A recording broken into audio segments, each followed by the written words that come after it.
Jim, just give us your thoughts after that game today. Disappointing result and performance, to be honest. There wasn't loads for me to be positive about in the performance tonight, which is a shame. Under the lights and in front of the cameras, we want to show the best possible version of ourselves, or at least close to it. At least try and find a good performance, a good level, and hopefully the result will take care of itself. But I just don't think we perform well. I just think we were very good, and I think the most disappointing aspect for me about the performance was that, and I said this to the team at half time, that we lost a lot of the game today. We lost a chance to use the skills of our very good players by not knowing what we should do. So we didn't play how we practiced today. It was one of the most challenging games for me from a coaching perspective, because a lot of the things we practiced we weren't doing. We made different choices. I thought, positionally, if you're not right as a team, then you don't get a chance to use the skill set that we've got throughout the pitch in all the different areas. So we make ourselves a little bit easier to stop, a little bit easier to play against, and if 3-4 of those things are happening all at the same time on the pitch, then you're much easier to nullify at the end of the day. And I think that's why we didn't look overly threatening at all today, and the game was just a disappointing tinge to it. And don't get me wrong, I think Southend didn't have much at all in the game. I think it was a pretty poor game. That on the balance of play as a neutral, not being Rochdale affiliated and not having my love for the club like I've got, I may even think that a fair result was a draw, to be honest, a boring draw probably, because I really can't remember thinking back now live without seeing much of it how much Southend had. I think I said to the team we had loads of the ball, but we didn't have the control or domination that we've had in lots of games this season, because we didn't play how we practice. What it was that affected us tonight, I don't know. It's hard to put your finger on. But also, I think I have to remain balanced and try to be fair to the team as well. We're suffering a lot of injuries. We've got new players, and there's a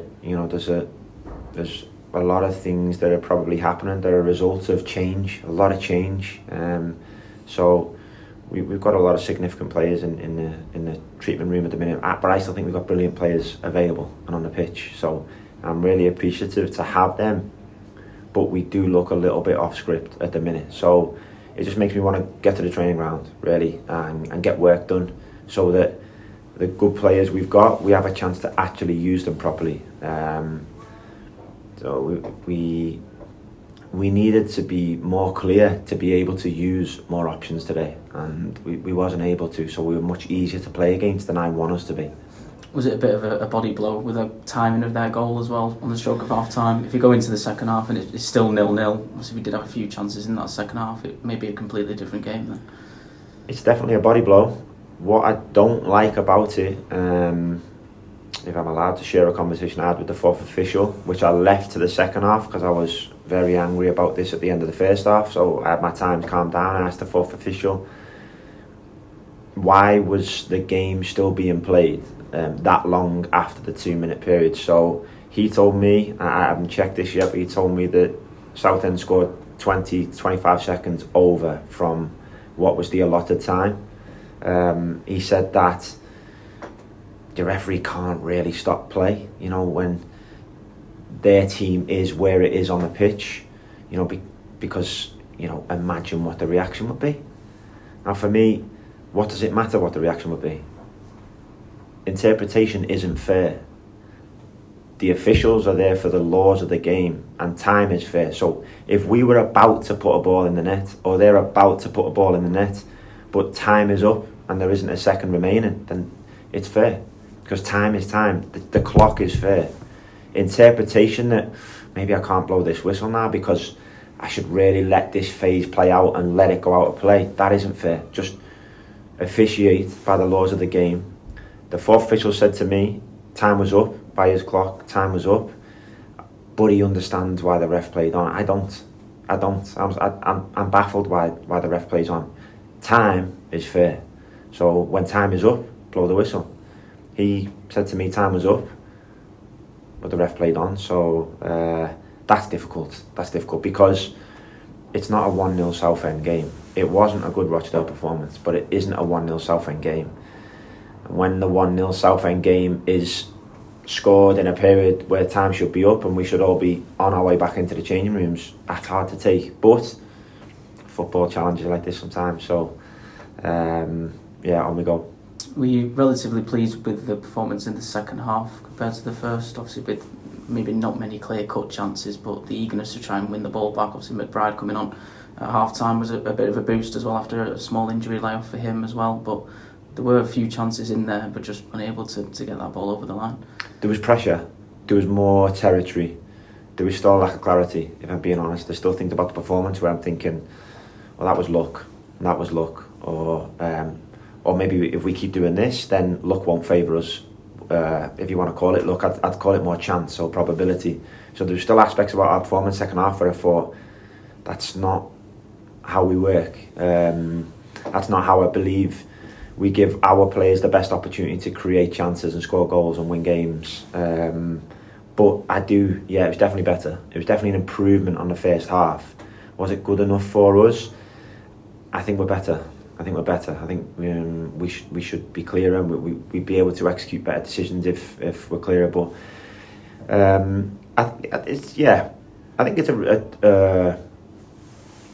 is it reaction? Is that the right word? I think it's an honest, probable, possible result of where we are in a bit of turnover in our process, a bit of turnover in our players and everything else. Yes, the second half was better. It can be much better. You would like to take a draw in that game, to be honest. It's hard to take that the goal was scored outside the allotted time. But whenever we don't play well, I find it hard to feel hard done to. So, we take the loss on the chin and we be humble and we just go back to training and try and be better. You mentioned injuries hitting us hard as of late. One man missing out of the match day squad was Toby Adebayo-Rowling. Can you give us an update on what the layoff is for him? Yeah, muscle injury, unfortunately. I'm training this week. Toby's been for a scan, so he'll be 3 weeks, maybe, we think. He's actually got a couple of little muscle injuries close together, actually, which surprised us a little bit upon the results of that, because he weren't quite sure himself, but he knew something wasn't quite right. It's disappointing. It is disappointing. It's disappointing to keep losing, Rebanks Landales and Luke McNicholas and Devante Rodney, Toby Adebayo-Rowling, Harvey Gilmore, different guys that I won't even be thinking of, Leon Ayindi, Dan Sassy. We've lost Aaron Henry for spells this season. They're piling up. They're piling up to a point that it can't help but have an impact. We're not a Chelsea, like a 30-man squad, because we don't have that budget. I think it takes time in the National League, what I've seen, the homework I've done on the National League, it takes time to build promotion pushes. It takes depth, and it takes a lot of money being put on the table. And what I've noticed is it needs more than players to get promoted from the National League. It needs a whole club moving in the right direction with the right amount of commitment on the pitch, off the pitch, all of it. It's a gradual process, which is in line with what the owners are saying. All the right stuff.